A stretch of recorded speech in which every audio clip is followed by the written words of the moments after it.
안녕하세요. 오늘 진행을 맡은 신은실이라고 합니다. 저는 이 영화를 2005년에 그 서울아트시네마에서 상영했던 영화혁명 특별전에서 보고 큰 화면으로 본 것은 황무지는 오늘이 처음입니다. 물론 칸트 씨의 발표회 같은 경우에는 DVD 출시가 되어 있어서 자주 보게 되는 편입니다만 그 칸트 씨의 발표회 그리고 황무지를 함께 작업하신 그 김태형 감독님과 조선목 배우님 모셨는데요. 그 두 분도 이렇게 오늘 광주에서 더구나 이 영화를 보셔서 굉장히 특별한 오늘 소회를 가지셨을 것 같습니다. 먼저 두 분을 박수로 환영하면서 이 자리를 시작하도록 하겠습니다. 네, 그러면 두 분께 먼저 관객 여러분께 드리는 인사 말씀 먼저 들으면서 시작할까요? 안녕하세요. 광주 시민 여러분, 반갑습니다. 32년 전에 만들었다가 그 다음에 초에 개봉하려다가 상영 불가와 정부로부터 필름을 탈취당하고 난 뒤 그 다음에 90년도에 실정법 위반으로 선고 100만 원을 받고 그 다음에 영원히 냉동된 채 있다가 이렇게 31년 만에 광주 항쟁 40년, 민주화 40년에 이렇게 광주에 초대받아서 같이 인사를 하고 이 작품을 여러분과 같이 아픔을 같이 할 수 있게 돼서 너무나 감사합니다. 네, 감사합니다. 조선목 선생님께서는 그 한국영상자료원 상영 때 서울에서 이번에 같이 ACC 시네마테크와 공동 주최하는 상영이 먼저 있었는데 약간 울컥하셨다고 제가 후문을 전해 들었는데요. 오늘은 어떠셨는지요? 반갑습니다.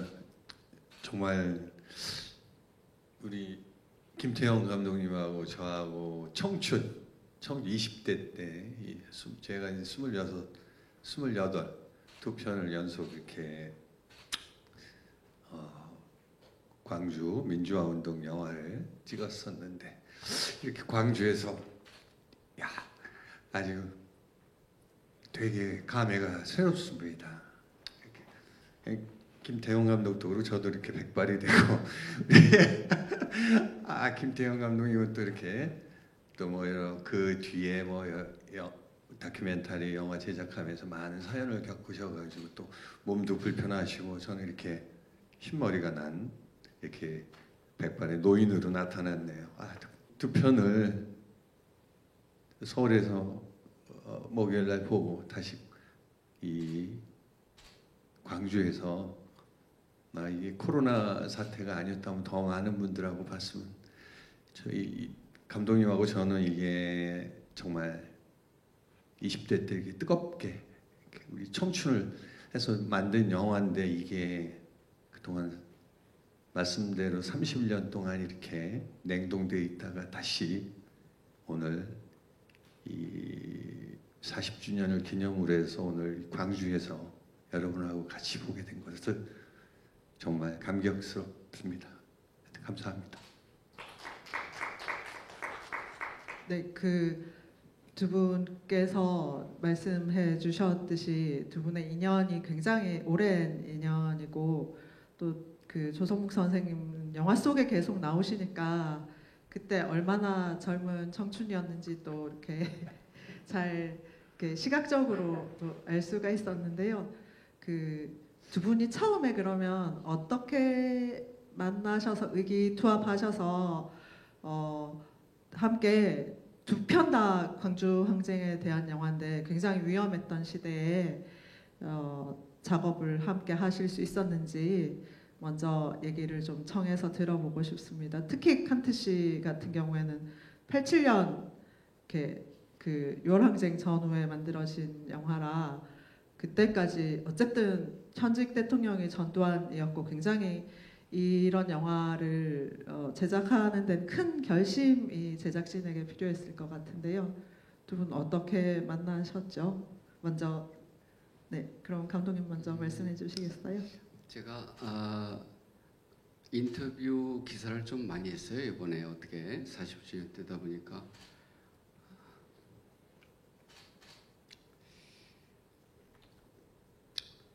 하여튼 오늘은 감독님께서 올 것 가시네요. 87년도에 제가 이제 MBC를 3년 동안 다니던 MBC를 퇴사를 하면서 신문 기사에 이번에 많이 인터뷰된 거와 마찬가지로 제가 한국 사회를 전혀 몰랐어요. 그리고 운동도 모르고 근데 뭔가 해야 되겠다.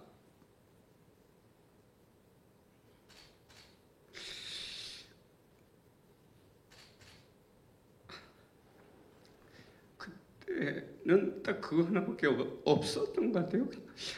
내가 할 수 있는 거는 뭐냐? 그냥 젊은이로서 운동도 못하고 돌멩이도 안 던지고 그러는 내가 방송사에 3년 가장 밑바닥에 좋은 줄로 있으면서 야 나도 한마디 해줘야 되겠다라고 했는데 결정적인 계기가 있었어요. 85년도에 제가 이제 학교를 굉장히 늦게 들어가서 그때부터 이제 한국 사회를 조금씩 뭐 깊이도 안 보고 조금씩 이런 건가 뭐 이런 건가 하다가 야 그러면 그 판금되는 서적들이 도대체 어떤 서적인가 그런 걸 보면서 이제 서울에 논장 서점이라고 있었어요.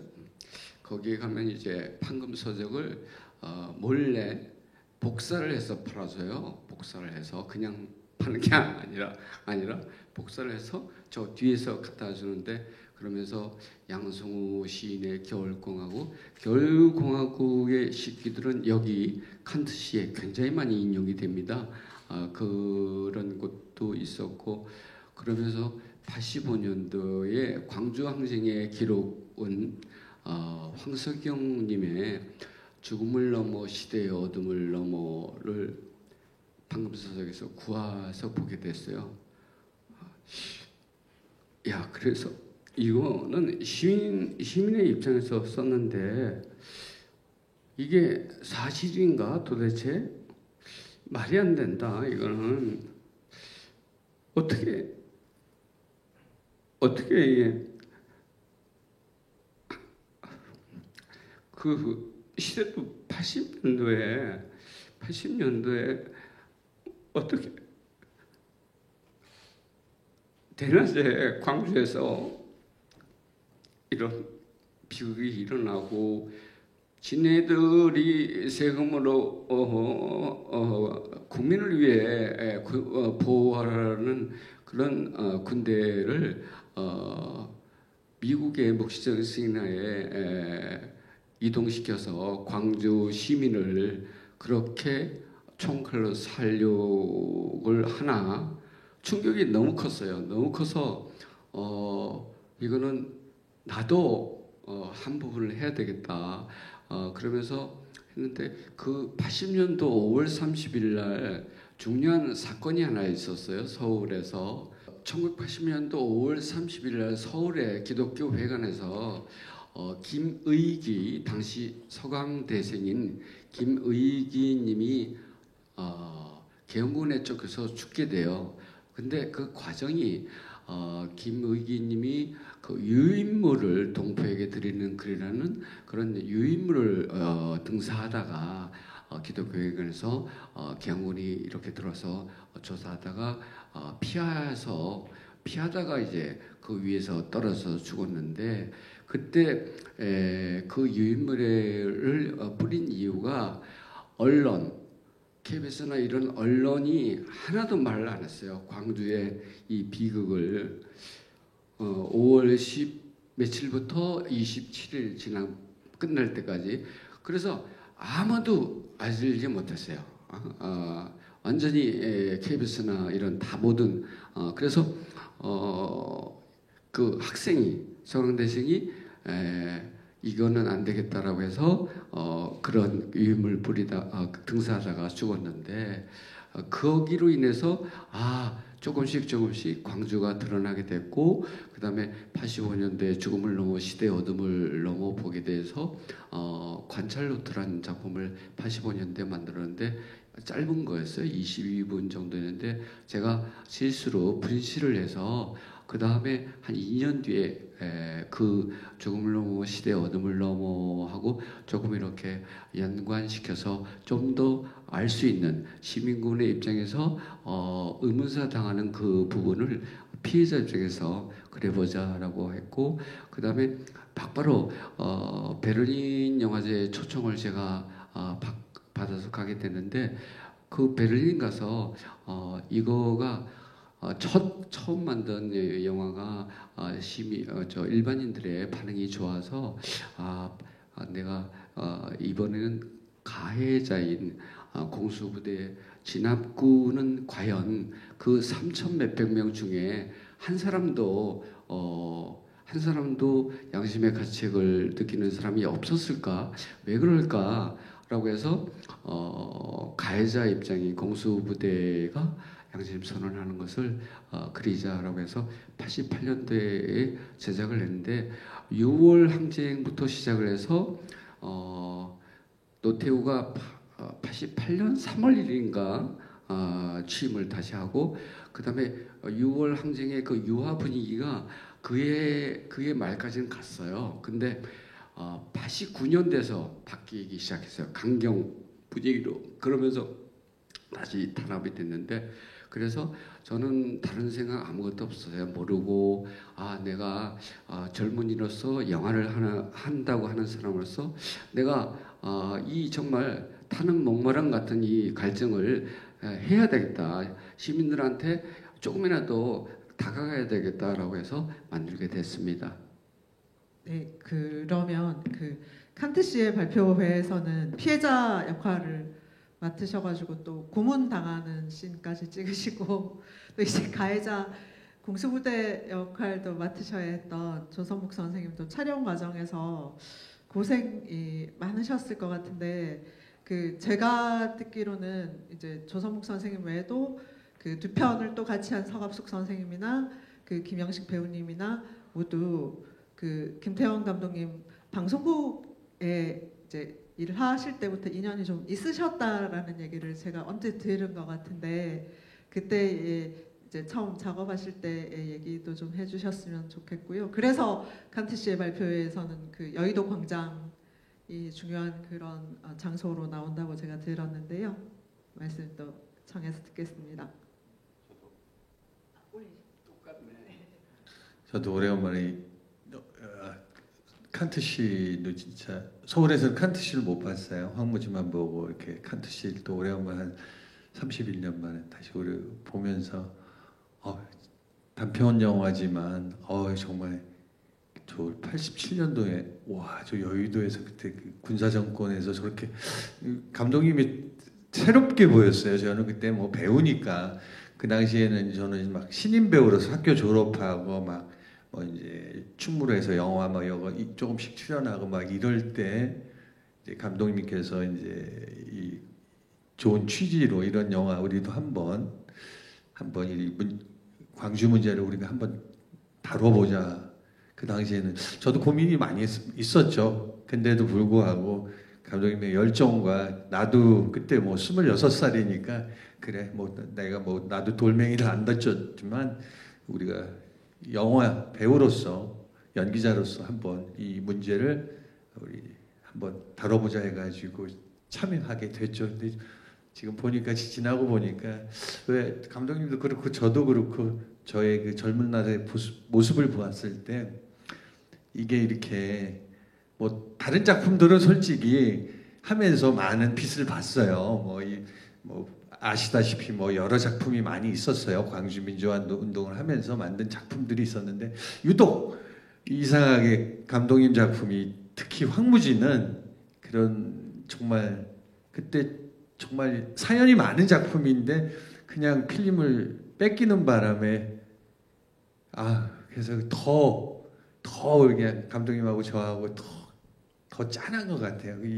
이렇게 보면 물론 이 광주의 민주화 운동 때문에 출발했지만 이 31년 동안 묻혀 있었던 응어리가 있었거든요. 이게 어떻게 보면 감독님의 이게 자식이고 나도 어떻게 보면 그 젊음을 저거에서 주인공이 어떻게 보면 아버지 엄마 역할을 맡은 배우와 감독으로서 이게 이렇게 봉인이 돼 있다 풀리니까 너무 막 정말 가슴이 벅차오릅니다. 옛날 생각도 나고요.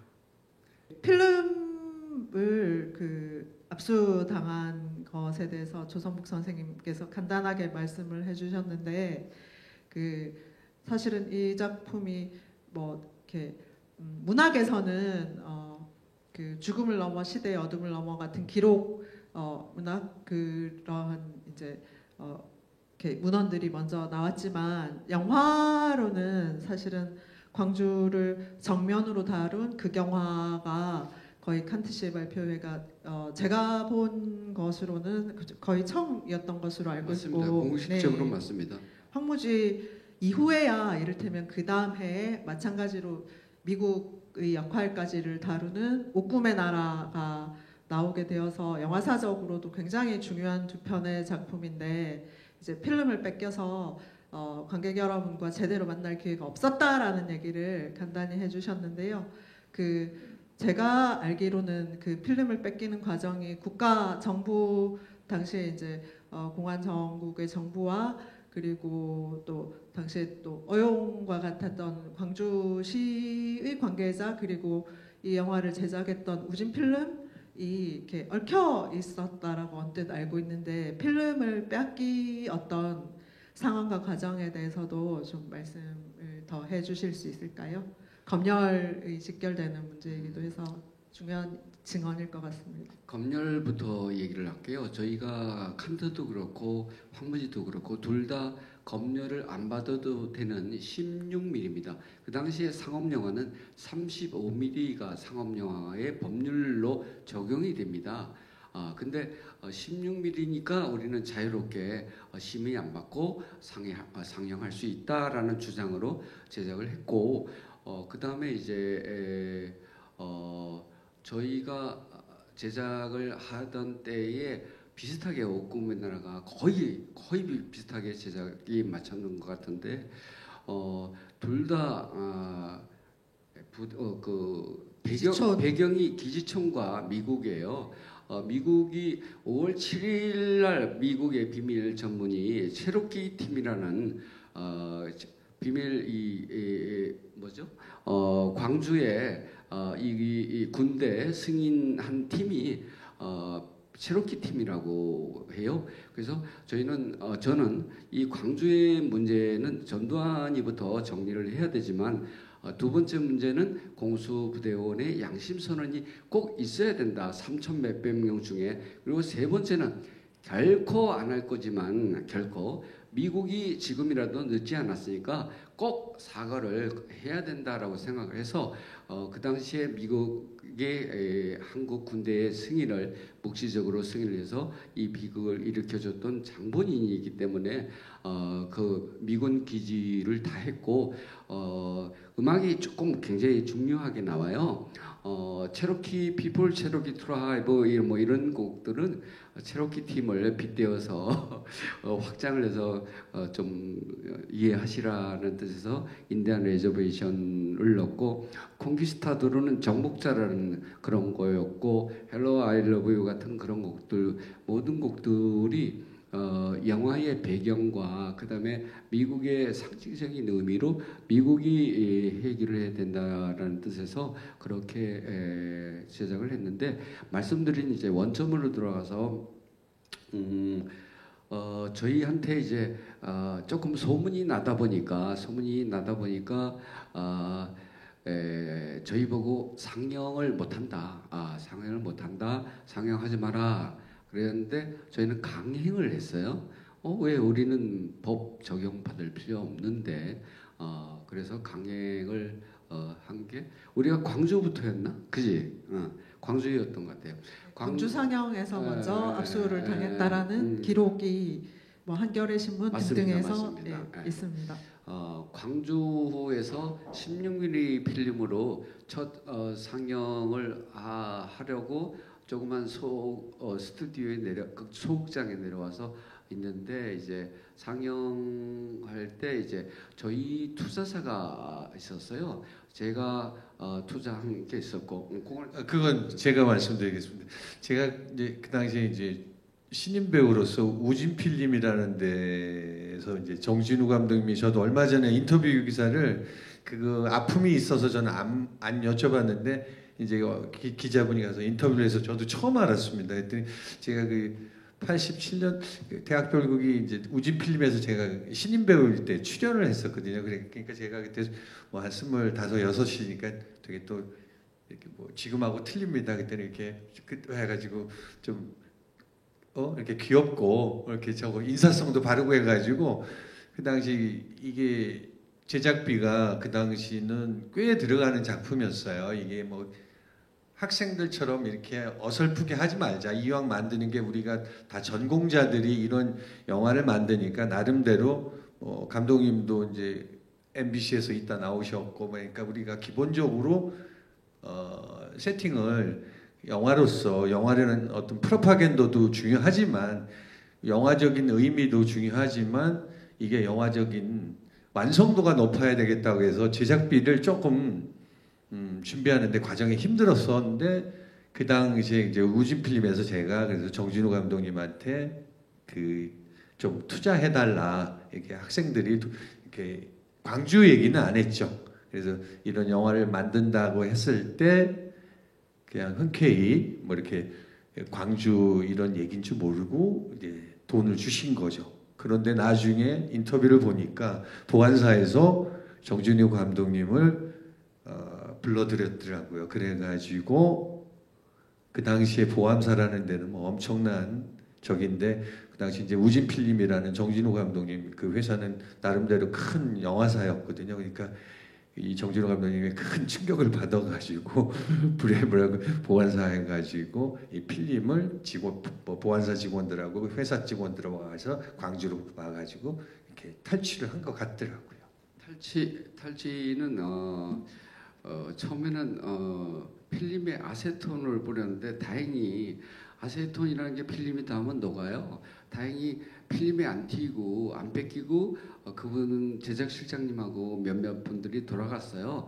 그리고 저는 이제 서울에 한 5일 뒤인가 3일 뒤에 상영이 이제 또 예정돼 있었기 때문에 저만 이제 서울로 올라오고 우리 팀들 몇몇이 거기서 이제 상영과 준비하고 있다가 서울에 올라 있는데 전화가 왔는데 2차로 온 우진 팀이 깡패들을 이 지역 깡패들하고 같이 와서 탈취를 해갔다. 멍찐 거예요. 그 필름이 있어야 그 다음에 저희가 틀 수 있는데 여기 광주에서 끝나면 그 다음에 이제 서울에 올라와서 신동엽 시인의 아내이신 인 선생님이 하시는 해화동의 금강소극장에서 할 수 있는데 난리가 난 거죠. 그래서 부랴부랴 제가 방송국에 있었기 때문에 필름 하나를 베타 테이프라는 게 있어요. 방송용. 그걸로 이제 옮겨놓은 게 하나 있어서 그거는 이제 복제를 계속 할 수 있는 거예요. 그래서 그걸로 이제 틀으려고 했더니 이제 트는 날 문공부 직원들과 그다음에 구청 직원들 성북구 아까 광주도의 팀 매 1차 올 때도 광주 시청 직원들이 같이 왔었어요. 그래서 틀지 말라라고 하고 저희가 사람들이 너무 많이 왔기 때문에 고스란히 뺏겼어요. 필름을 테이프를 고스란히 뺏기고 상영도 못하게 됐지요. 그런데 제가 혹시 몰라서 하나를 더 복제를 했어요. 테이프니까 쉽게. 그거 하나가 지금 현재 보시는 디지털의 원본이 된 거죠. 그래서 그 베타 SP로 복제를 해두셨던 것을 다행히 이번에 ACC 시네마테크에서 디지털화한 것으로 알고 있는데, 당시에 이제 16mm는 감독님이 얘기해주신 대로 이게 소형 영화라고 불리우면서 이렇게 어떤 유화 국면에서 검열을 피할 수 있는 기재가 되기도 해서 장상공매의 옥꿈의 나라도 16mm로 제작되었던 것으로 알고 있는데요. 당시에 그러면 서로 제작 소식을 아시거나 서로의 줄거리 그 시놉시스를 아셨나요? 저는 잘 모르고 우리 네. 조성묵 배우가 잘 아는 것 같아요. 그 옥꿈의 나라 팀과 교류가 있으셨나요? 장상공매? 저는 우리가 이제 촬영 막 준비하고 막 이걸 하고 있는데 꿈의 나라는 거를 거기도 뭐 준비를 하고 있더라고요. 그러니까 지금 이렇게 말씀드리면 꿈의 나라는 그때 이제 운동권 학생들이 운동권 선후배들끼리 그 대학 서클 선후배들끼리 만들어서 거기 내용은 거기는 대학생이 남대 광주 동두천에 가는. 네, 그래 나 미군 감독님 말씀대로 미군 문제를 거론해 그러니까 묵시적으로 저걸 했든 묵인했든 미군 문제를 거론해야 되니까 기지천을 거기는 간 거고, 그래서 이제 대학생이 글로 가는 거고, 저희는 이제 공수부대 저는 공수부대를 대원을 맞아가지고 이제 기지천으로 가는 거였는데, 저는 그 얘기를 이제 거기도 이제 선후배들이 있고 후배들이 있어서 저는 알고 있었는데, 그때 이제 그거를 그때 당시에 잠깐 말씀드렸는데 저희는 좀 예산이 그래서 좀 많았어요. 다니려고. 근데 되게 그 당시에는 그 저도 그렇고 해서 그때 이제 그 우진 필름에서 그 한 1,400만 원 받고 또 감독님이 나머지 또 한 2천만 원. 정도를 해서 만들었는데, 그러더라고. 제가 이제 말씀을 해서 제가 그 당시에 야 우리 청춘 20대들이 영화를 꿈의 나라 팀은 그때는 대학원생들이었고 우리는 이제 졸업하고 현장에 이제 막 해서 배우도 그렇고 스텝도 그렇고 전부 현업에 있는 그때 뭐 카메라 감독도 그렇고 전부 퍼스트 진짜 열심히 청년들이 모여가지고 만든 작품이라 야 잠깐만요. 똑같구나. 지금 얘기 참조로 해주시면 촬영 감독 있죠, 황무지. 촬영 감독이 김성복 씨라고 그때 포스트였는데 유영길 감독님의 포스트였어요. 근데 그분이 이제 이거 이후에 쉬리, 실미도, 공공의 저 이런 좋은 작품을 많이 했죠. 김성복님입니다. 그래서 우리가 꿈의 나라나 이 황무지가 그때 다들 뭐 20대 중반 후반이에서 어쩜 이렇게 우리나라 젊은이들의 그 영화하는 사람들의 그때 생각이 이 광주 민주화 운동 광주 문제에 대해서 이렇게, 그래서 지금 32년 만에 전 이렇게 보니까 막 만감이 교차합니다. 그래서 그래서 지금 우리 나라가 이 광주가 이렇게 발전해 왔구나라는 그런 정신이 있어가지고, 하여튼 그래서 꼭 이 진실이 꼭 규명이 되고 우리 뭐 문 대통령님 말씀대로 화해를 하든지 꼭 이제 규명이 된 다음에 이게 나중에 화해가 되는, 그래서 더 훌륭한 아주 멋진 나라가 되기를 진짜 바랍니다.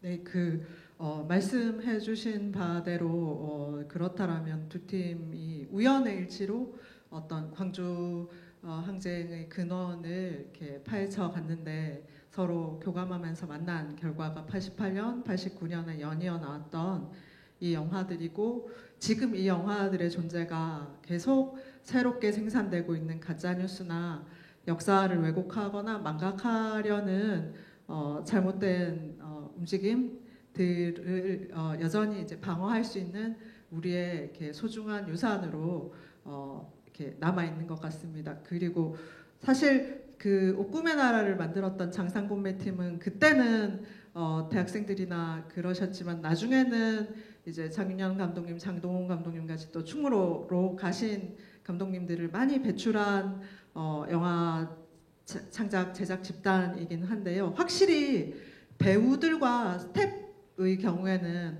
황무지가 제가 보기에도 훨씬 화려한 것 같거든요. 다 이렇게 스텝들은 충무로 현업이시고 배우들은 지금도 굉장히 활발하게 스크린과 브라운관 연극 무대에서 활동하시는 현업 배우님들이신데 이렇게 처음 이 두 편을 봤을 때는 그래서 배우들의 면면이 정말 깜짝 놀랐었는데 이제 감독님이 방송국에 다니신 친분을 활용하셔서 캐스팅하셨다 이런 얘기를 언뜻 듣고 약간 이해가 되기도 했었고요. 근데 이제 감독님이 아까 조금 전에 얘기해주신 이를테면 체로키 팀을 빗대서 체로키 피플 같은 노래를 삽입한다든지 하는 것도 굉장히 인상적이지만 또 지금도 마찬가지로 활발하게 활동하시는 그 신하위 신대철 선생님이 음악 감독을 하셔서 당시의 어떤 민족주의를 중심으로 한 민족문화운동에서 보여주는 음악과는 되게 훨씬 더 이렇게 전문적이고 세련된 음악 감성을 전체적으로 보여주시면서 영화의 시작과 이제 장례식 장면 같은 데서 거의 굉장히 엄청난 이제 뭐랄까 거의 아방가르드에 가까운 락을 굉장히 심도 깊게 보여주고 들려주시는데 그 신대철 선생님과는 어떻게 또 만나서 음악 작업을 하시게 됐는지도 궁금하고 아까 체로키 피플이나 헬로 아이 러브 유 같은 선곡 같은 것을 그러면 감독님과 그 신대철 선생님이 같이 의논해서 하셨는지 어떻게 하셨는지도 좀 궁금합니다. 우선 신대철은 저희 학교 후배이고요. 억지로 그러면 시키셨나요? 그건 아니고요. 선배님. 제가 억지를 시키는 스타일이 아니에요. 그냥 저는 중간지대, 약간은 남들이 보기에는 회색지대에 있는 사람이기 때문에 제가 방송연예과를 졸업하고 그 다음에 다시 영화과를 들어갔어요. 84년도에 방송사 다니면서 좀 시간이 됐기 때문에 2년을 다니면서 영화과에 후배로 들어와서 대철이가 그래서 좋은 인상을 서로 갖고 있었고 제가 칸트 씨의 발표회로 나름의 성과와 목적을 명확히 했기 때문에 대철 만나서 내가 이 황무지라는 영화를 하고 싶은데 곡이 필요하다. 황무지 같은 곡을 곡 하나만 만들어 다오. 돈이 없으니까 많이 하지는 말고 한 곡만 무일푼으로 좀 해줬으면 좋겠다. 그랬더니 정말로 황무지 같은 곡을 만들어줬고 그 다음에 또 목소리 같은 곡도 만들어줬고 그 다음에 이제 나머지 곡들 선곡은 제가 좀 사연이 개인적인 게 음악다방 디스크자키로 굉장히 오래 일을 했어요. 한 8년, 9년. 그러니까 제가 마지막 밤에 유명한 음악다방 DJ였거든요. 밤에 아주 비싼. 그래서 자기도 왔었나?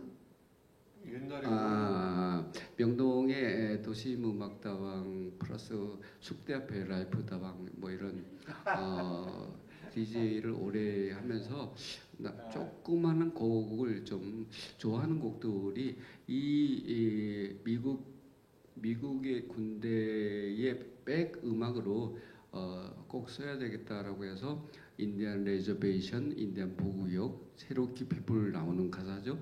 그런 콩키스타드로 프로콜 하름 뭐 이런 곡들을 적절하게 나름대로 배치했다고 생각해요. 그래서 음악다방 디스크자키였기 때문에 선곡은 제가 했어요. 이상입니다.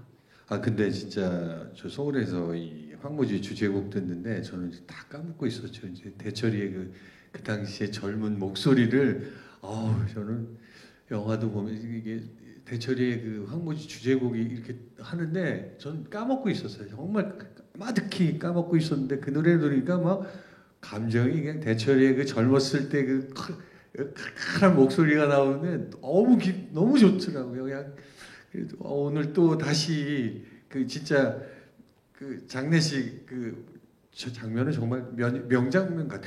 그때는 뭐 이렇게 이 비를 뿌릴 수도 없었어요. 뭐 저거 하려면 뭐 지금은 이제 살수차라는 뭐 갖고 다 뿌리는데 그거를 정말 비가 올 때 기다렸다가 그 씬은 일부러 뭐 스케줄 다 맞춰가지고 정말 진짜 비 오는 날 찍은 거예요.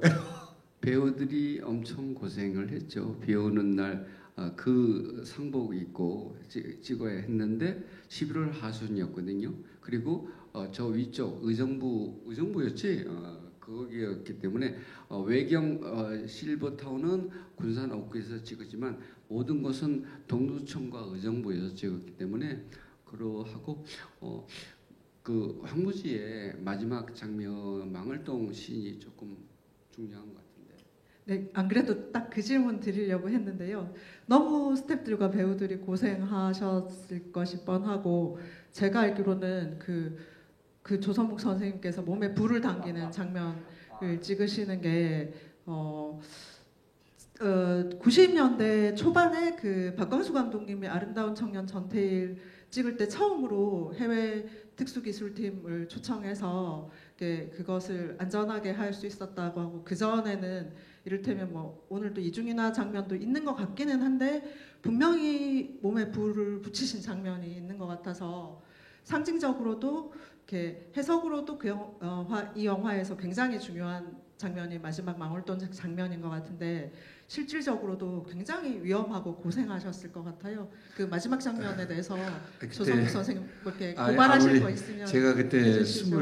네. 그러니까 저거 촬영할 때는 진짜 제가 28살 때인데 28살 때 겁나죠. 뭐 그 당시에는 뭐 안전장비가 어디 있어요. 그냥 진짜 그 신나 휘발유 뿌려가지고 뭐 냄새는 나는데 불을 붙이고 안전장비 없습니다. 안전장비가 어디 있어요? 그냥 옆에서 그냥 이제 막 소화기 놓고 이제 이렇게 뭐 지금 뭐 이불 같은 거 그냥 그러고 준비해 놓고 그 이제 처음에는 여기다 이 양팔에다 붙이고 나중에 등허리에 네. 그게 이제 풀샷으로 이제 등허리에 그 두 장면은 진짜 그거를 저도 지금 보니까 그냥 이제 뭐 생각하고 안전장비 하나 없어. 그 이제 소화기 하나 넣고 딸랑 하나 넣고 정말 이불을 그냥 큰 몇 개 한 2장 정도 해놓고 그냥 무조건 찍으려는 거예요. 근데 뭐 어떻게 찍어야지. 뭐 감독 이게 그리고 지금 어떻게 보면 제일 중요한 장면인데 이 장면 때문에 이 영화가 출발한 건데 그래서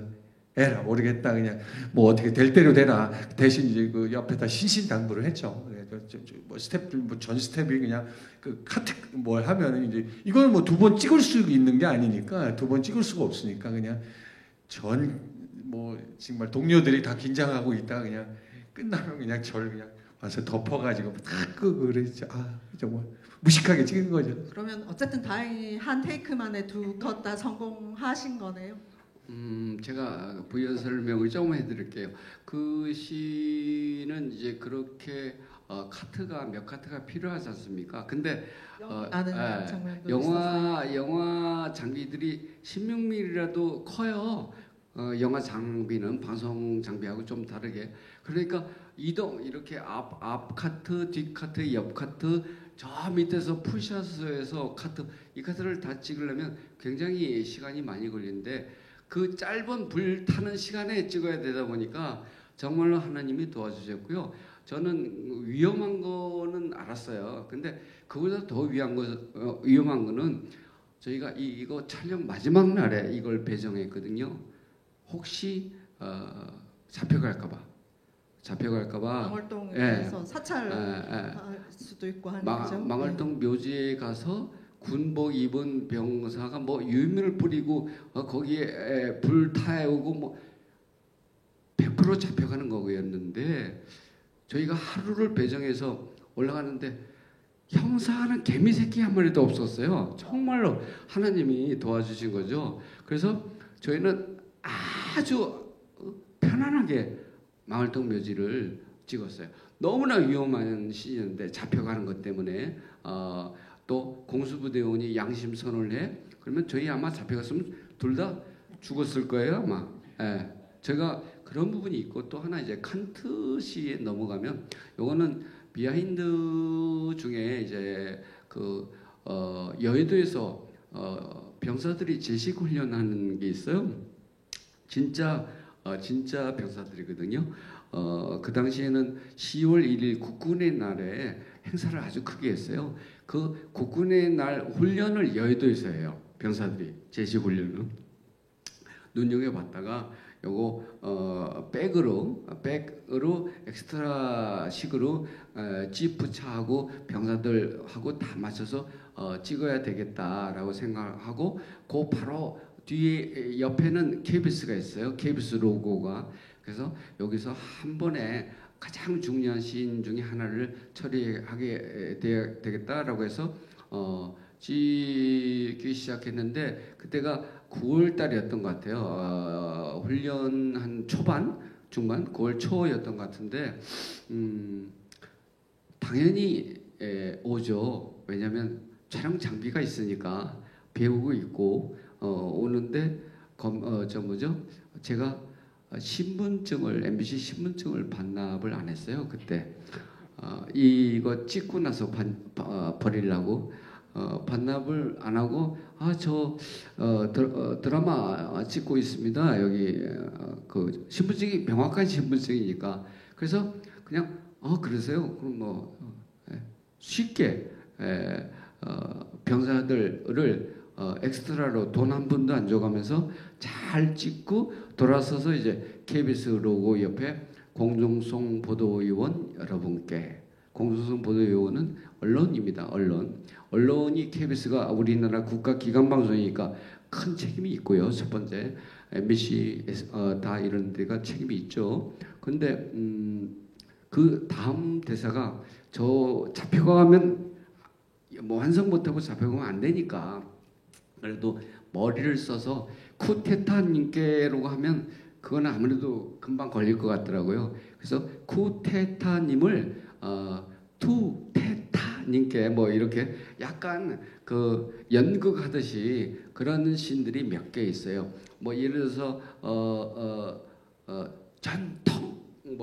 전통적인 뭐 이런 거는 그 당시 우리가 유행했던 언어가 야 전통 뭐 이렇게 했어요. 그리고 이 연이라고 하면 안 되는데 황무지에서도 진짜 다 그랬기 때문에 그런 걸 피해 나가려고 찍었는데 칸드시에 있어서 촬영에 있어서 비하인드가 하나 있어요.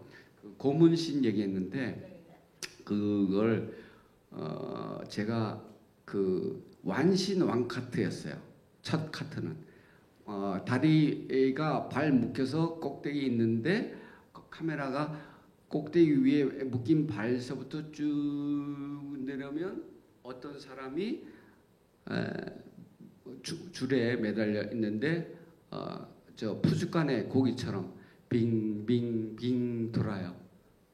푸주간의 고기 죽은 고기들이 있죠. 빙빙빙 돌면서 그 카트를 완신 왕카트를 꼭 해야만 된다. 그래야만 영화적인 게 고문의 의미가 정확히 전달이 된다라고 했는데 죽죠. 거꾸로 배우를 고문하시는 배우가 진짜 죽어요. 네. 근데 끝까지 오케이 날 때까지 안 놔줬어요. 그 덕택에 잘 찍었습니다. 물고문 장면을.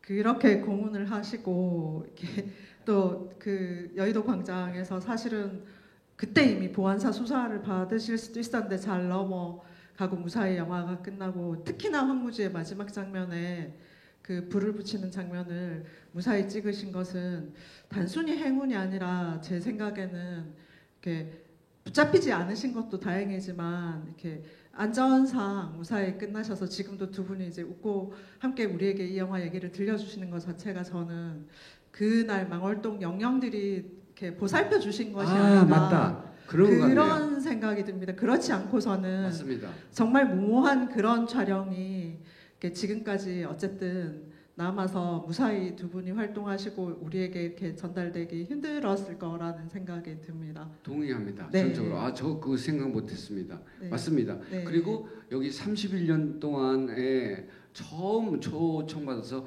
제가 여기에서 처음 틀면서 야 우리가 만약에 틀다가 잡혀갔으면 완전 죽었을 텐데 지금 현재 마지막 광주 문제가 정리돼가고 있는 이 입장에 몇 가지 발표 문제, 그다음에 발표 명령자의 문제, 그리고 공수부대의 양심선언, 양심선언이 이번 텔레비 보니까 운전병하고 뭐 몇몇 분들이 이제 자기가 참여했던 부분을 양심적으로 얘기를 했어요. 근데 사람을 죽인 공수부대원이 직접 200명 가까이 죽었거든요. 그 사람을 죽인 공수부대원의 양심선언이 가장 중요합니다. 공수부대원이 사람을 죽인 병사분이 공개적인 양심선언을 하시면 이제 아마도 조금이라도 광주 분들이 울분이 좀 가라앉고 화해의 길로 갈 수 있는 단초가 되지 않을까 생각합니다. 그리고 물론 화해 이전에 저는 확실한 사실은 뭐 지금까지 광주 청문회 이후에 혹은 죽음을 넘어 시대의 어둠을 넘어 이후에 진상규명이 안 됐다라고 할 수 없지만 계속 가짜뉴스가 생산되는 것이 확실한 처벌이 저는 없었기 때문이고 섣불리 뭐 이렇게 용서를 해준다거나 그러한 것은 다시 잘못을 되풀이할 수 있는 여지가 있다라는 생각이 들어서 저는 일단 확실한 책임자 처벌이 먼저 있어야 되지 않는가라고 개인적으로 생각하기도 합니다. 그리고 이제 저희가 계속 길게 얘기를 했는데 객석에서도 영화를 보시면서 궁금했던 점 같이 얘기 나누고 싶으신 말씀들이 있으실 것 같습니다. 특히 이렇게 두 분을 함께 모실 수 있는 기회는 매우 귀한 것이라서 이렇게 망설이시지 말고 손을 들어주시면 마이크가 가도록 하겠습니다.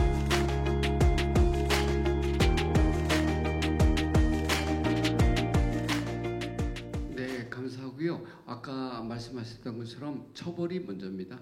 또 우리 평론가님 얘기처럼 처벌이 먼저 이루어져야죠. 완전하고 깨끗한 처벌이 돼야 됩니다. 네. 그 이후에 이제 네, 문제는 그 이후고 처벌이 먼저입니다. 아까 말씀하신 이 지금 너무 오래돼 가지고 이제 감독님께서 하나 테이프로 하나 갖고 계셨던 거를 이게 그러니까 화질이나 이런 거를 그래서 뭐 새로 찍기는 그럴 수는 없어요. 그래서 가을 정도에 지금 이렇게 다시 좀 그동안에 이게 묻혀 있었으니까 좀 많은 전국적으로 새로운 이게 그동안 이게 뭐 다른 영화들은 쭉 있었지만 황무지를 그래서 전국에 뜻 있는 그래서 추진위원회가 이렇게 좀 조성이 되고 화질이나 음질이나 이런 거를 좀 밝고 좀 깨끗하게 지금 기술적인 보완을 어떻게 할까 지금 논의하고 있습니다. 네, 굉장히 영화사에서도 아까 말씀드렸듯이 중요한 작품인 만큼 이번에는 상영을 위해서 일단 디지털화가 이렇게 빠른 속도로 추진되었던 것으로 알고 있고 말씀해주신 대로 음질이나 이렇게 색상 등등이 더 정치하게 리마스터링이 되어서 전국의 많은 극장들에서 관객들을 만나서 더 이상 이 말도 안 되는 가짜 뉴스들을 좀 이렇게 보지 않는 날이 더 빨리 왔으면 좋겠다라는 생각이 듭니다. 제가 두 분께 또 궁금했던 점 하나 더 여쭤보고 싶은데요. 그 칸트 씨의 발표회에서 그 사진 작가를 연기하신 김윤태 감독님 실험 영화를 많이 만드신 감독님이신데 그 상계동에 철거 지구에 찍으러 가시잖아요. 근데 제가 또 듣기로는 당시에 그곳에서 상계동 올림픽을 또 김동원 감독님이 촬영 중이셨다고 들었거든요. 근데 또 이 자리에서 작년에 한국영화 100주년 기념 하는 영화제인 나쁜 영화 100년이라는 영화제가 열렸었는데 상계동 올림픽이 마침 또 개막작이었어요. 마지막에 상계동 올림픽은 광주 출전가로 이렇게 다 같이 노래를 부르면서 끝나는 영화라 저희가 같이 또 프로그램을 이렇게 의논하는 팀에서 그 영화를 작년에는 이제 추천하고 또 올해는 같이 이제 황무지를 이렇게 만나게 되었는데요. 그때 당시에 그 다큐멘터리를 찍고 계시던 그 김동원 감독님이나 혹시 카메라를 만나신 적이 있으신지 어쨌든 칸트 씨의 발표에는 당시에 한국 특히 서울의 공간들이 굉장히 아까 말씀해주신 군이 이렇게 버티고 있던 여의도를 비롯해서 이렇게 굉장히 생생하게 잘 그리고 있기 때문에 그 철거 이렇게 천막 그 플랜카드가 철거 반대를 외치는 플랜카드가 이제 걸려 있는 상계동이 나오는 것도 사실은 굉장히 중요한 시대의 기록이라는 생각이 들었거든요. 그래서 네. 그 장면 좀 87년도 7월 아니면 8월에 찍었을 거예요. 왜냐면 화면을 보면 아지랭이가 좀 이렇게 보이거든요. 87년도 7월 아니면 8월에 상계동 올림픽 상계동에서 철거촌에서 찍었는데 그 이유는 88년도에 전두환이가 88 올림픽을 준비하면서 상계동을 대규모로 철거를 해버려요. 시작을 해버리죠. 그냥 무대포로. 그래서 이거에 대한 그 폐허에 대한 걸 보여주기 위해서는 상계동 철거촌의 백그라운드에서 꼭 찍어야 된다라고 생각을 했고 거기에 이제 저희는 나름대로 작은 무덤, 꽃 무덤을 비단구두 사가지고 오는 꽃 무덤을 누이에 대한 것을 거기서 하면서 자 사진가하고 주고받아요. 근데 엔딩에 보면 칸트가 보세요. 저 빛을 하고 두 사람이 한쪽 방향으로 보는 카드가 있어요. 그 바로 맨 뒤에는 교회가 서 있습니다. 그런 식으로 우리에게는 폐허지만 희망이 있을 것이다. 그렇게 생각해서 거기서 찍었다고 헌팅을 그렇게 했어요. 그리고 얘기하다 보니까 가장 중요한 하나 빠졌는데 혹시 기억나세요? 칸트에서도 중림동 약현성당이 나오고 그다음에 황무지에서도 김포성당이 나와요. 보이셨죠? 약현성당에서는 그 6월 항쟁 기간에 그 정의구현사재단에 또 플랜카드가 걸려 있잖아요. 네.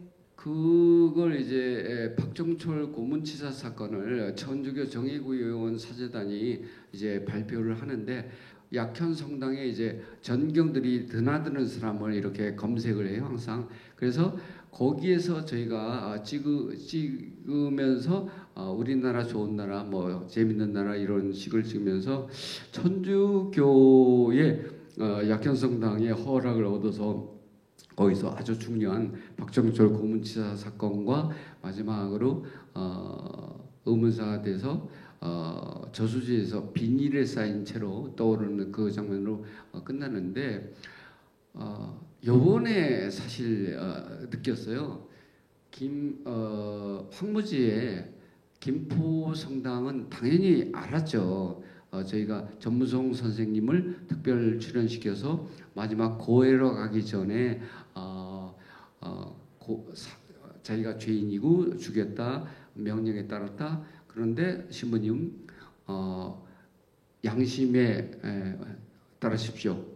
마지막 얘기가 그 얘기였는데 그거를 김포성당에서 찍었어요. 그것도 쉽게 허락을 쉽게 얻어서 그러면서 요즘 야 이게 어떻게 두 작품 다가 성당이 아주 중요한 공간으로 활용이 됐을까? 그때는 그런 장면만 필요했었는데 지금 40년 된 그다음에 영화 제작한 지는 32년 된 지금의 야 이거 내가 이때부터 가톨릭의 그 그물에 걸려지 않았는가 우스갯소리로 포로가 좀 되지 않았는가라고 생각이 돼요. 왜냐하면 제가 한 몇 년 전에 2013년에 이제 완전히 세 번째 파산까지 하고 두 번째 파산까지 하고 이제 인생은 종쳐야 되는 것보다라고 하면서 마지막 딜쿠샤라는 영화를 제작을 했어요. 인생 정리해야 되겠다. 내가 이게 죽든지 말든지 하면서 제작했는데 그거를 개봉할 돈이 없었어요. 원래 한 1년 반 만에 만들려고 했는데 3년을 이쪽에서 앵벌이하고 저쪽에서 앵벌이하고 하다 보니까 그러다 보니까 어떻게 또 김포의 가톨릭 문화원의 신부님이 저를 전적으로 도와주시게 됐어요. 아무 조건도 없이 기도 해주시고 그다음에 제가 신부님 이렇게 해서 개봉하려고 하는데 돈이 하나도 없어요라고 했는데 지금까지 그분이 해주시고 또 몇 년 뒤에 또 가서 또 하시면 또 묻지를 않아요. 야 그래서 야 이거 진짜 무서운 것 같다. 내가 하나님의 포로가 됐나 이렇게 생각하고 있습니다. 네, 아까 제가 망월동 영령들의 이렇게 도우심이 있지 않았나 그런 말씀을 드렸는데 어쨌든 이렇게 광주의 진상을 밝히는 영화를 만드시는 데는 당연히 이제 신의 가호도 있었을 것이라고 생각하고 실제로 이제 광주항쟁 기간이나 이후의 증언에서 뭐 이렇게 광주대 교구 조비오 신부님이나 이런 많은 사제들의 역할도 크셨다라고 알고 있습니다. 근데 저는 이제 약현 성당 장면을 얘기하셔서 솔직히 약간 팬심이랄까 그러한 얘기를 이렇게 조성욱 배우님께 약간 질문을 드리고 싶은 것은 당시 이제 배우들의 양상불이나 따로 연기의 합을 어떻게 맞춰 보셨는지 좀 궁금한데요. 특히 이제 약현 성당 앞에서 검문하는 정경으로 또 황무지의 꼬마로 나오는 김영식 배우님이 굉장히 길지 않은 이렇게 출연 분량들인데 굉장히 인상 깊은 연기들을 보여주시는데요. 특히 약현 성당 앞에서는 더 우두머리 경찰으로는 아마추어이신 제가 굉장히 존경하는 영화 배급 활동가 선배이신 낭희섭 선생님이 나오시는데 연기를 너무 못하시고 반면에 김영식 배우님은 짧은 장면에서도 굉장히 칸트가 어디 갔는지 이렇게 고민하는 그런 것들을 보여주시고 꼬마는 굉장히 지금 봐도 명연기라고 생각이 되거든요. 그리고 뭐 서갑숙 선생님 연기도 말할 나위도 없고 그래서 당시 배우들은 또 작업을 어떻게 함께 준비하셨는지 얘기를 제가 간단히 얘기하고 네. 우리 배우이신 조선묵 배우한테 넘겨주는 게 맞는 것 같습니다. 우선 그 당시에 무일푼으로 대부분이 무일푼이에요. 한 2분 정도 빼고는 다 무일푼인데 조선묵 배우 빼고는 다 MBC 탤런트였습니다. 그래서 그분들한테 이 자리를 빌어서 또 몇 번 자리를 빌어서 처음 30 몇 년 만에 너무너무 감사합니다라고 말씀을 드리고 전찬일 평론가하고 만드는 게 언제지? 이틀 전이었나? 목요일 날 거의 30년 만에 서갑숙 씨하고 전 평론가가 친해서 전화하다가 바꿔줬어요. 저 30년 만에 처음 했어요. 하나도 제가 양심의 가책이 있어서 뭐 보여주질 못하니까 영화를 그래서 못하게 있었는데 그런 너무나 감사를 드리고 약현 성당의 신 중에 한 명 중요한 배우가 있어요. 정경 밑에 쫄따구 쫄병 이 김명수예요. 지금도 아주 활발하게 하는 배우 그분한테도 감사드리고 그다음에 그런 그다음에 약현성당 신 같은 거는 우리 조선묵 배우가 마무리를 할 것 같아요. 김명수 배우님도 당시에 MBC 소속이셨다고 들었는데 지금도 전천후 홍상수 감독님 영화부터 시작해서 연극까지 가리지 않고 계속 나오셔서 이렇게 굉장히 당시에 저런 단역을 하셨단 말인가 막 이런 생각을 하기도 했는데요. 어떠셨나요? 배우들끼리는 다 사이 좋으셨나요?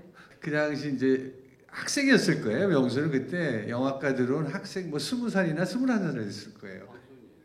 그러니까 하고 말씀하신 낭희섭, 희섭이는 이제 친구니까 그때 어떻게 하다가 안 되니까 야 희섭아 그렇게 캐스팅이 된 것 같아. 근데 저는 희섭이가 경찰 역할을 맡은 줄은 나 새까맣게 잊어버렸는데 정말 발연기를 내가 볼 수 있어. 정말 연기 못하시죠. 왜냐하면 김영식 선생님이나 김명수 선생님 같은 잘하시는 분들과 붙으니까 정말. 희섭이가 갑자기 또 보고 싶네요. 지금 그 발연기를 또 오래간만에 받고. 하여튼 김윤태 사진사 역할 맡은 윤태라는 친구하고 명수, 김영석 또 거기 선배 전경 참 그때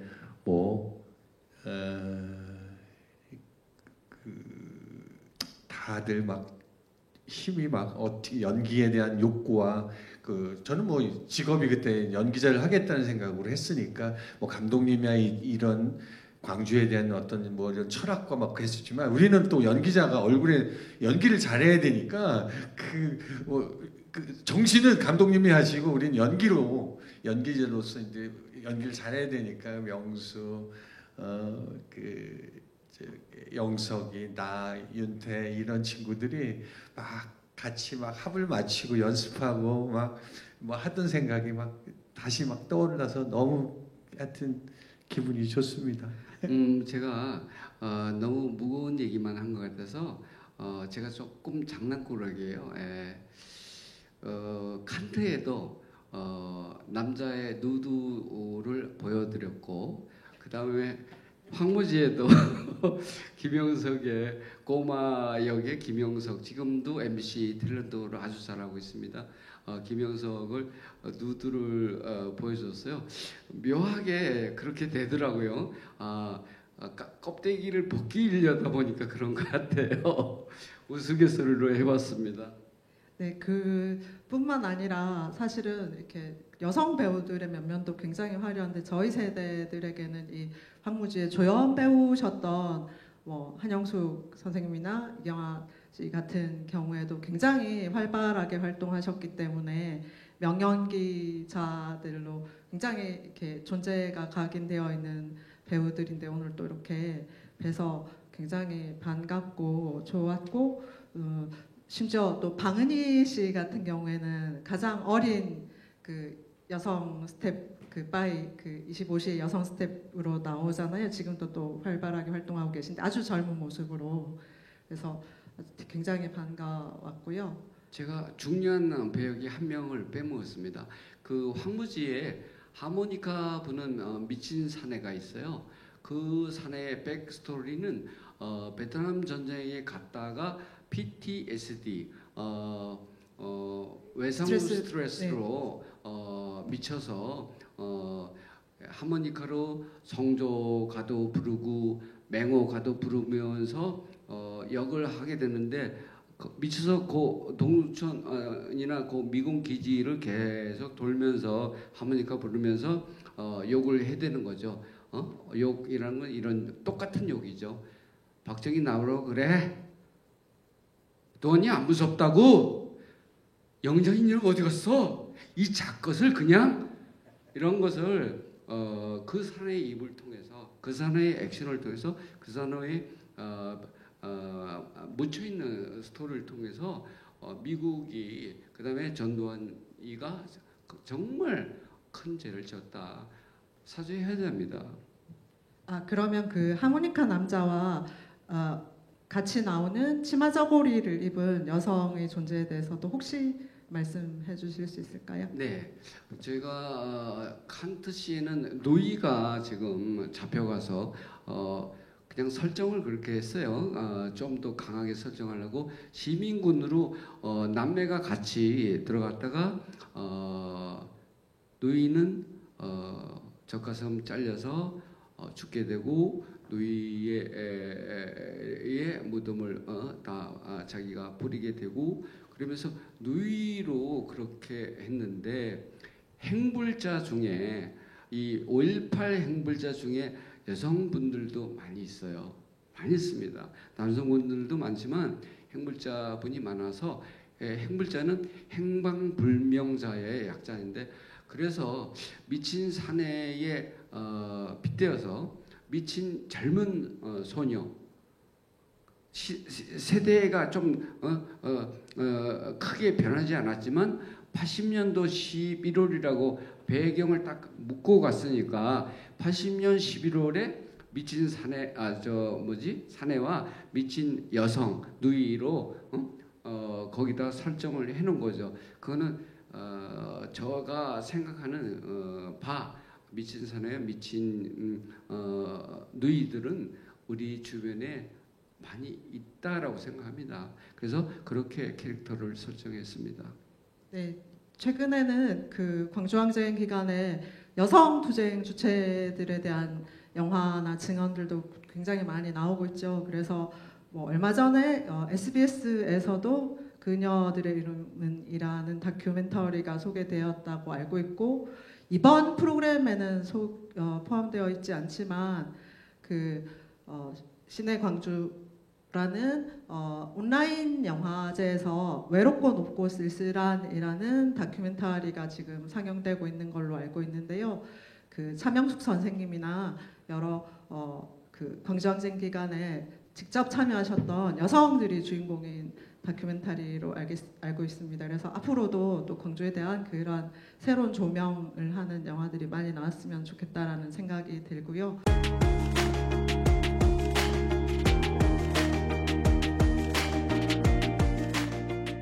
제가 정확히 이해를 못했는데요.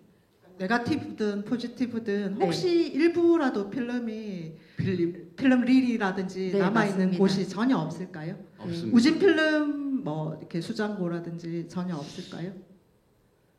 그래서 솔직히 한번 이제 그 정진우 감독님이 그 말씀을 해주셨더라고요. 이렇게 인터뷰 기사를 봤는데 그런 또 정진우 감독님 나름대로의 아픔이 있었더라고요. 그래서 보안사 끌려가지고 큰 일을 당하셨더라고요. 그래서 한번 여쭤보려고요. 혹시 그때 혹시 반은 혹시 갖고 계신지 그래서 되게 저도 궁금하더라고요. 제가 그 당시에는 너무너무나 화가 났어요. 우진 필름에. 근데 시간이 좀 지나면서 저 때문에 그다음에 황무지 팀 때문에 회사가 그 큰 회사가 문을 닫는다는 것은 있을 수 없다라고 생각해서 완전히 바뀌었습니다. 이 일을 하게 됐었고 고마웠고 그 무서운 시기에 겨울공화국 같은 그 무서운 시기에 선뜻 1,400만 원. 그 당시에 35mm 한 편 제작비가 1억 원이에요. 1억 원인데 아마추어 비슷한 사람들 젊은이들한테 1,400만 원을 줬다는 것은 정말 용기 있는 거였어요. 그래서 그분한테는 지금도 가끔 공개적인 자리에 인사 뵙게 되면 꼬박꼬박 인사합니다. 건강하시라고. 근데 황무지 문제는 절대 안 물어봐요. 제가 역사의 아이러니입니다. 필름 어디 혹시 남은 거 있어요? 그런 걸 일체 안 물어보는 스타일입니다. 제가.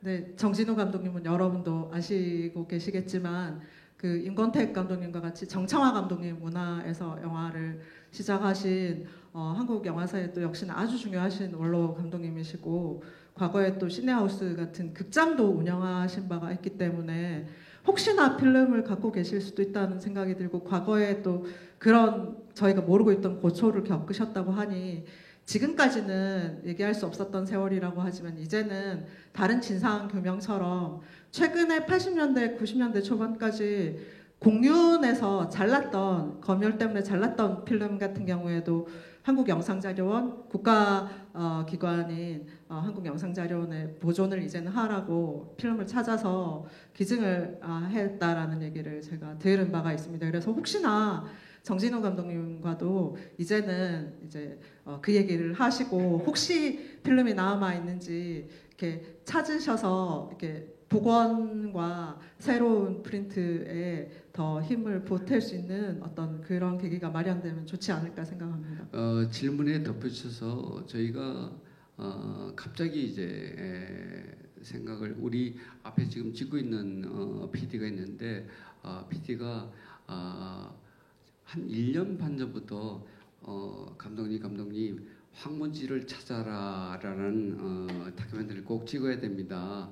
야 필름이 없는데 결말이 없는데 왜 찍니? 그거 아무것도 없다. 그런데 이제 요번에까지 시간이 좀 지나다 보니까 갑자기 이렇게 40주년에 보고를 시켜주고 부활을 하게 해주고 해서 조금 아이디어가 생겼어요.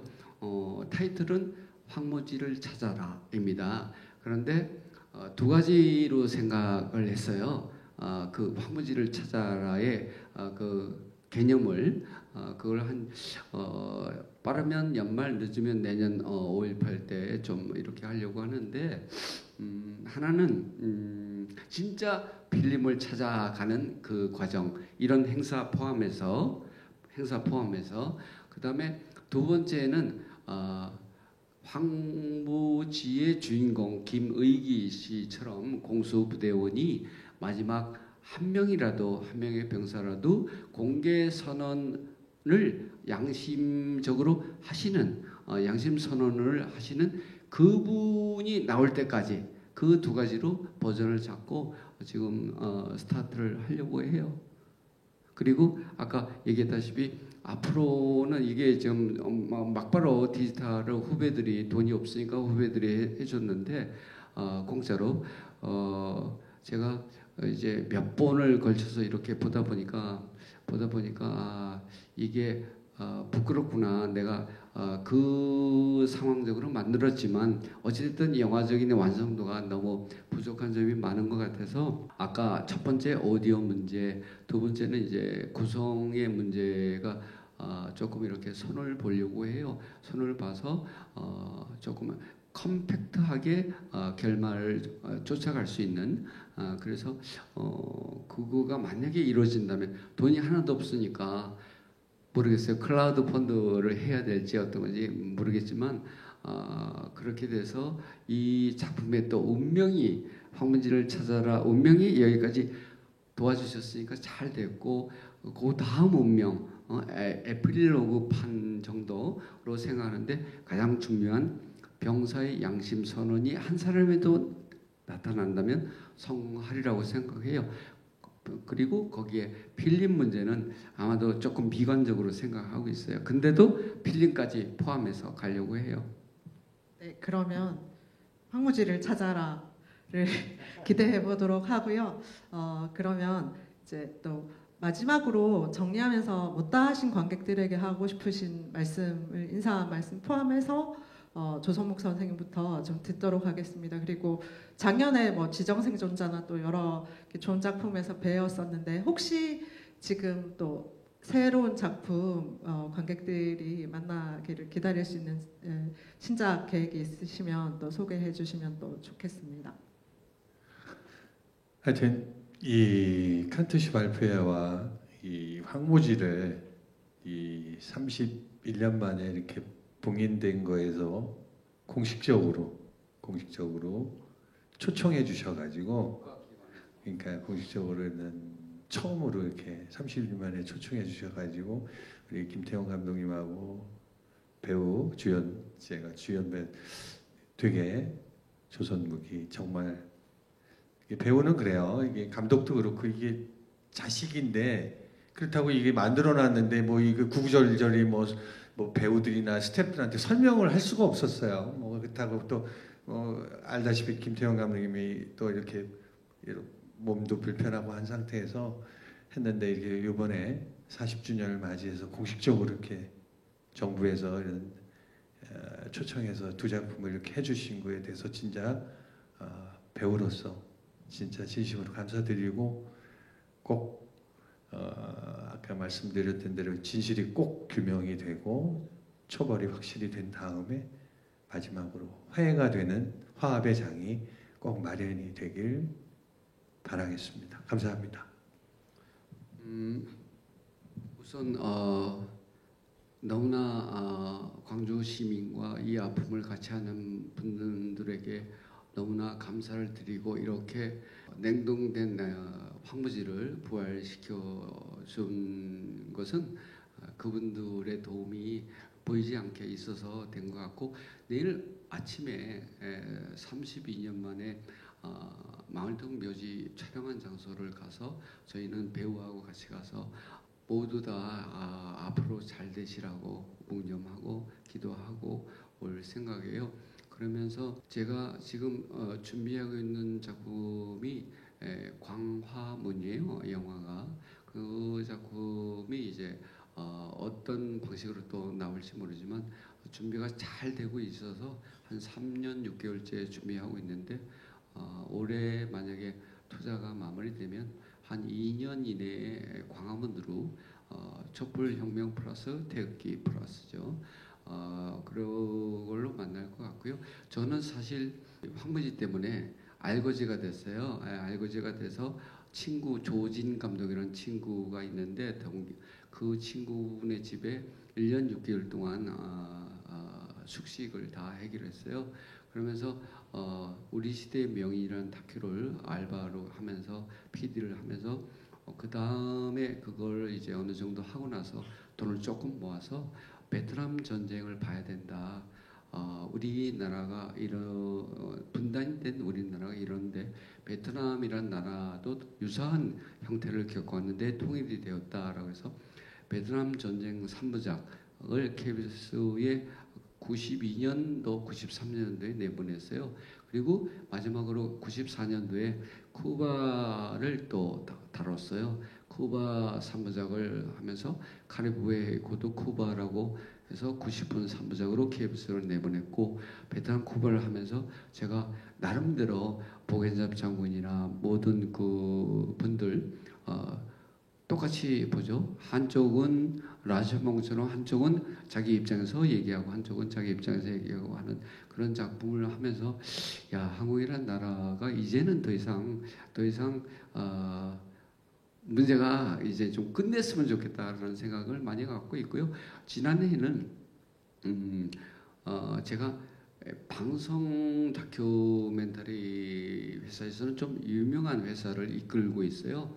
인디컴이라는 회사를 이끌고 있는데 뭐 세계 영화 기행 그리고 그곳에 가고 싶다 한 10년 이상 했고 그러면서 무수히 많이 파산을 했습니다. 아까 황무지로 파산을 했고 그 다음에 또 미스터 레디로 영화로 파산했고 파산하는 거는 로스트 메모리죠. 2009 로스트 메모리죠. 장동건 나오는 그 영화는 파산을 안 했는데 하여튼 파산을 하다가 보니까 안성기 선배님하고 찍던 뮤지컬 영화가 제가 자금 조달을 하다가 뇌출로 쓰러지면서 이렇게 왔는데 지난해는 백 투 더 북스 그러니까 책으로 돌아가자. 책으로 돌아가서 우리가 핸드폰 디지타이징에 너무 의존하면 인간이 아니다. 저는 인간이 아니라고 생각하거든요. SNS 전혀 안 하고 안 해요.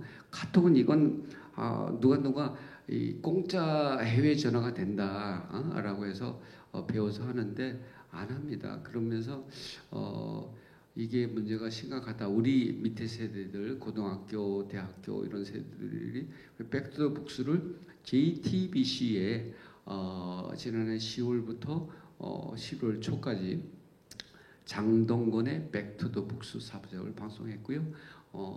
그리고 백투더 북스 2를 내년쯤에 또 다시 방송할 거고 올해 지금 안중근 100년의 꿈을 방송하려고 그러는데 촬영은 다 끝났어요. 마지막 북한 촬영만 남아 있는데 북한 촬영이 코로나 때문에 아마 한 8월 달에 북한 촬영 끝나면 10월 달쯤에 안중근 100년의 꿈이 방송이 될 것 같습니다. 이 모든 게 제가 준비하는 게 아니라 시청자 저를 기도해 주시는 분들 그리고 이렇게 저 이거 하려고 한 의지가 전혀 없었어요. 그죠? 이런 거. 근데 어느 날 갑자기 전화 와서 어느 날 갑자기 문자가 와서 이런 걸 한번 해보지 않겠어요? 라고 봤는데 너무나 이런 그 감사는 당신이 있기에 제가 있는 것 같습니다. 그래서 너무 감사드립니다. 네, 또 이 인디컴에서 또 지지난주에 EBS에서 연속 방송된 한국 영화 100주년 기념 다큐멘터리 영화진흥위원회와 공동으로 제작한 다큐멘터리도 김태형 감독님께서 제작하신 걸로 알고 있고 말씀하신 인연으로 아마 안성기 선생님께서 또 나레이션을 하시는 작업이라서 EBS 아마 다시 보기가 될 거라서 그죠? 보시면 좋을 것 같습니다. 안 됩니까? 다시 보기가 안 줬어요. 네. 방영권료를 너무 조금 주는 바람에 안 줬고요. 제 방까지 보면 못 해요. VOD도 안 되고 아무것도 안 돼요. 다큐멘터리 시장이 죽었어요. 방송 다큐멘터리 시장이 죽었기 때문에 저희 같은 독립군들은 정말 힘들어요. 자력 갱생을 하고 있는데 다큐멘터리를 좋아해 주시고 좋은 작품 좋아해 주시고 후원해 주실 수 있는 상황이 되면 언제든지 후원해 주시라고 하고 한국영화 100주년은 일부는 조유정 씨가 나레이션 했는데 거기에 한국 영화의 톱 감독, 톱 배우 다 출연했습니다. 봉준호 감독님, 이창동 감독님, 이건태 모든 벌새 김보라 감독님까지 다 출연하셨고 배우는 이병헌, 전도연 다 하셨어요. 그분들이 모두 한국 영화 100년을 역사하면서 기록하면서 축하하기 위해서 했는데 너무나 감사히 잘 방송이 됐고 호평도 좋고 6월 말쯤에 DVD로 출시되니까 그때 좀 사주세요. 혹시 사시기가 부담스러우시면 이러한 공익적인 목적을 가진 다큐멘터리는 이렇게 도서관들 같은 곳에 또 학교 도서관, 뭐 구립 도서관 이런 데 구매 신청을 아마 해주셔도 좋다라고 저는 알고 있습니다. 그래서 인디컴 작품 또 감독님의 개인적인 딜쿠샤에 이은 신작 광화문을 기다리고 또 조성목 선생님의 신작도 기다리면서 이 자리를 박수로 마무리하도록 하겠습니다. 모두 함께 해주셔서 감사합니다. 감사합니다. 감사합니다. 항상 건강하세요. 건강이 최고의 행복입니다.